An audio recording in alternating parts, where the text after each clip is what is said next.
안녕하세요, 주간느바의 쭈바입니다. 10월 29일 느바 소식입니다. 멤피스 그리즐리스가 골든스테이트 워리어스를 꺾고 시즌 3승 달성에 성공했습니다. 어제 포틀랜드 트레일 블레이저스와의 경기에선 패했지만 시즌 첫 백투백 일정에서 1승 1패를 기록하며 연패를 끊기도 했는데요. 두 팀은 스토리가 있죠. 지난 시즌 플레이-인 토너먼트를 앞두고 8위로 진출해 최소 2번의 기회를 갖느냐, 9위로 진출해 전승을 노려야 하는 상황에 놓이느냐를 둔 양팀의 시즌 마지막 경기에서 골든스테이트가 승리해 8위로 플레이-인 토너먼트를 시작하게 되었죠.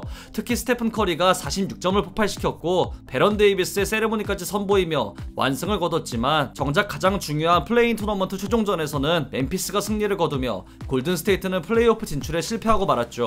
이 사건이 있고 나서 약 5달 후인 오늘 양팀은 다시 만나게 되었고, 사전 전승 행진을 달리고 있던 골든스테이트와 2연패 중인 멤피스의 만남과 동시에 현 리그 최고의 포인트 가드로 뽑히는 스테픈 커리와 미래 최고의 포인트 가드로 뽑힌 자 모란트의 만남이기도 했는데요.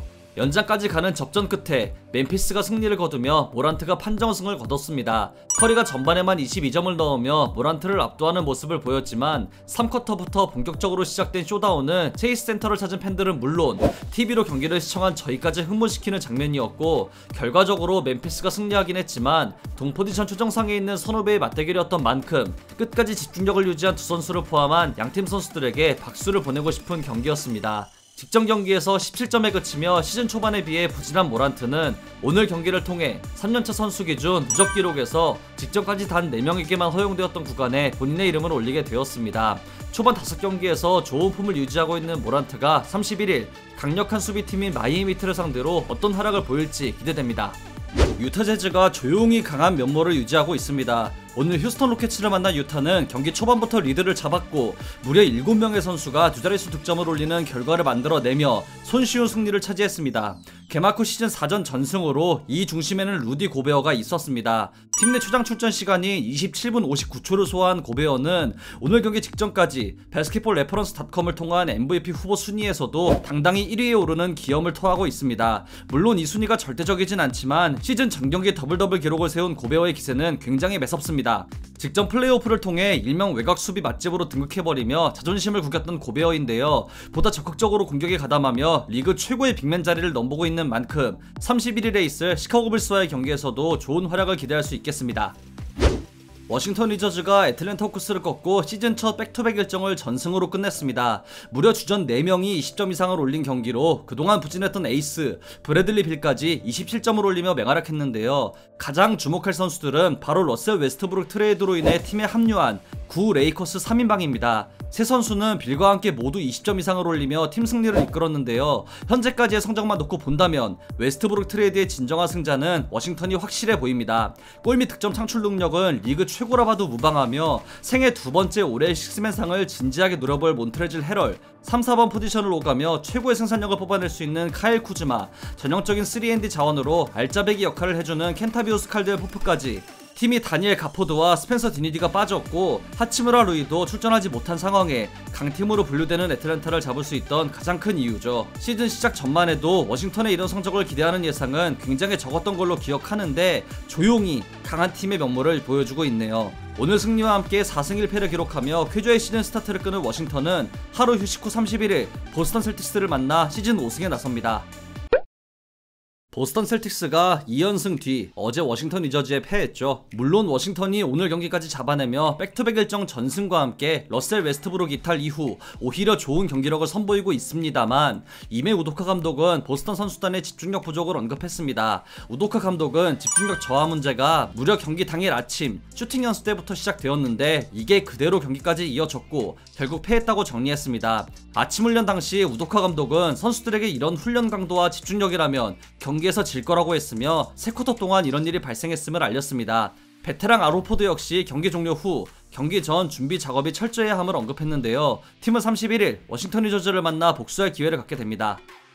어제 브루클린 네츠의 조 해리스가 구단 누적 3점 1위에 올랐지만 팀은 마이애미 히트에 패하며 시즌 2승 3패를 기록하게 되었습니다. 브루클린은 지난 시즌 오펜시브 레이팅 118.3으로 전체 1위, 야투 시도는 21위였지만 성공 개수는 6위에 성공률은 1위를 기록하며 굉장히 효율적인 공격을 했던 팀으로 기억되는데요. 이번 시즌은 단 5경기였지만 그러지 못하고 있다는 걸 해당 수치를 본다면 확실하게 알 수 있습니다.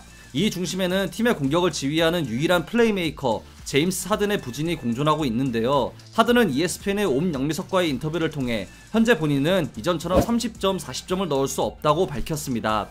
그 이유는 이번 오프시즌 하든은 평소와는 다르게 햄스트링 부상에서 회복하기 위한 재활로 대부분의 시간을 보냈고, 그렇기에 다른 사람들과 픽업 게임 등 연습을 제대로 할 시간이 없이 시즌을 시작해서 본인의 경기력이 올라오려면 시간이 필요함을 강조했습니다. 시즌 평균 3개의 자유투만을 던지는 이색적인 모습을 보이는 하든이 하루빨리 경기력을 끌어올려 브루클린의 분위기를 뒤집을 필요가 있겠네요. 어제 LA 레이커스가 오클라호마 시티 썬더에 패했죠. 결과도 결과지만 오클라호마 시티의 다리우스 베즐리가 경기 종료 4초 전 5점 앞선 상황에서 인바운드 패스를 스틸해 덩크를 성공시켰는데요. 이에 화가 난 러셀 웨스트브룩이 베즐리에게 항의했고 결국 웨스트브룩은 퇴장당하고 말았죠. 승패가 갈린 상황에 굳이 덩크를 하는 건 선수들 간에 있는 암묵적인 불문율을 깼다는 게 웨스트브룩의 주장인데요. 레이커스의 레전드 제임스 워디는 그 덩크를 비난할 게 아니라 형편없는 경기력으로 리드를 뺏긴 본인들을 비난해야 한다고 전했습니다. 기대와는 달리 부진하고 있는 레이커스는 내일 클리브랜드 캐벌리어스를 상대하게 됩니다. 비록 어제 경기에서 멤피스 그리즐리스를 꺾었지만 데미안 릴라드는 여전히 슈팅 슬럼프를 극복하지 못하고 있습니다. 릴라드는 어제 더블더블을 기록하며 나름 준수한 활약을 펼쳤지만 27.3%의 야투율을 기록하며 여전히 슈팅 난조를 겪고 있습니다. 다행히 어제 경기를 통해 10%도 되지 않았던 3점 성공률은 10%를 넘겼지만 우리가 아는 릴라드는 여전히 1등병 모드에서 진급하지 못하고 있는데요. 현지 매체에서도 릴라드의 최근 4경기 성적을 언급하며 그의 실망스러운 출발을 트위터에 기재했습니다. 이에 릴라드는 지난 9년이 4경기에 무슨 말을 하겠냐며 아직 4경기가 지났고 그는 지난 9년 동안 잘해왔음을 알렸습니다. 실제로 릴라드 본인은 인터뷰를 통해 비디오 분석을 통해 슛을 성공시키지 못하고 있을 뿐 경기력에는 전혀 문제가 없다는 걸 알았다는 말을 하기도 했는데요. 본격적인 슈퍼맥스 계약이 시작된 시즌이라 릴라드를 두고 더 많은 말이 나오는 게 아닌가 싶네요. 릴라드가 내일 있을 LA 클리퍼스와의 경기에서 직전 경기의 패배에 대한 서력을 할 수 있을지 지켜봐야겠습니다.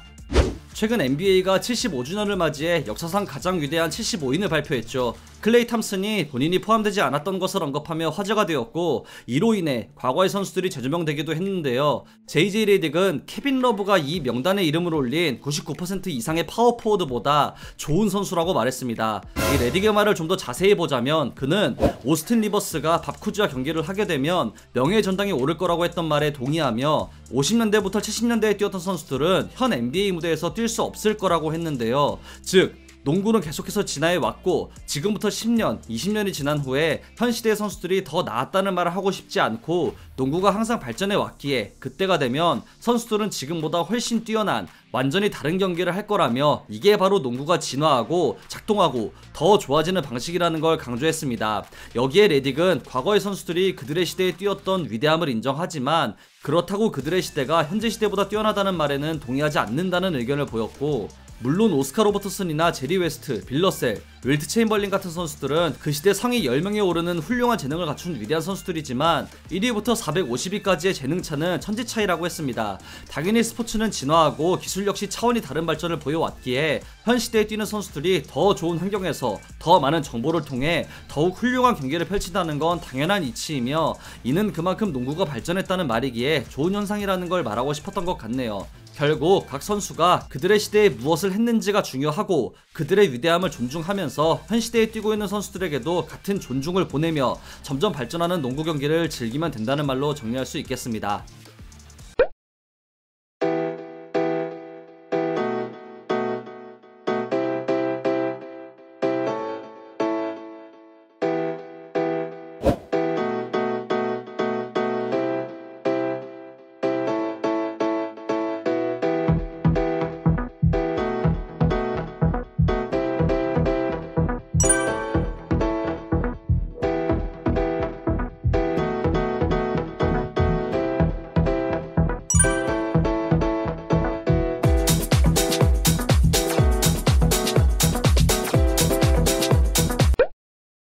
이상으로 10월 29일 주간드바를 마치도록 하겠습니다. 재밌게 보셨다면 구독, 좋아요, 알림 설정도 잊지 마시고요. 다른 영상도 감상하시는 걸 강추합니다. 저는 더 좋은 영상으로 찾아뵙도록 하겠습니다. 지금까지 쭈바였습니다. 감사합니다.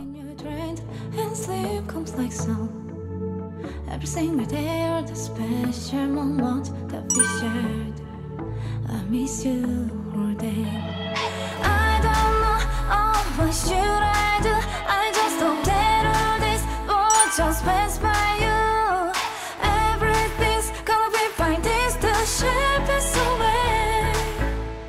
If you're together, look at me, miss you, baby. Don't forget me, I'm always looking with you, right by your side.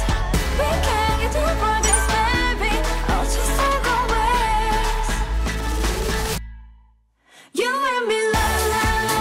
Oh, we are gonna be okay. You and me, ha ha ha. Oh, we are gonna be okay. When you're tired, when it's hard, we sing together. Oh la la la. Don't worry, it will be okay. I'm too strange in this wasting daily life. You look so worn out. I wanna be there for you. I wanna stay by